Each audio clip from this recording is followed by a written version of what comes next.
আজও যদি একটু বেশি মাছ পাই তাহলে সংসারটা ভালো চলবে। ঘরে খাবারও নেই। আল্লাহ ভরসা, একদিন ঠিক ভালো হবে।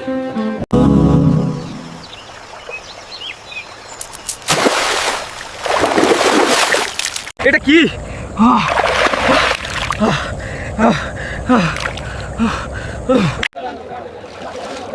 এই মাছটা সাধারণ না, এটা অনেক দামে বিক্রি হবে। এই মাছ আমি 5 লক্ষ টাকায় কিনবো। কি 5 লক্ষ? এত টাকা? আমরা এখন বড় লোক। পরিশ্রম করলে আল্লাহ একদিন ফল দেন। ধরেছে পরিশ্রম আর ধৈর্য থাকলে গরিবও একদিন বড়লোক হতে পারে। ভিডিওটি ভালো লাগলে লাইক দিন, চ্যানেলটি সাবস্ক্রাইব করে পাশে থাকুন এমন আরও ভিডিও পেতে।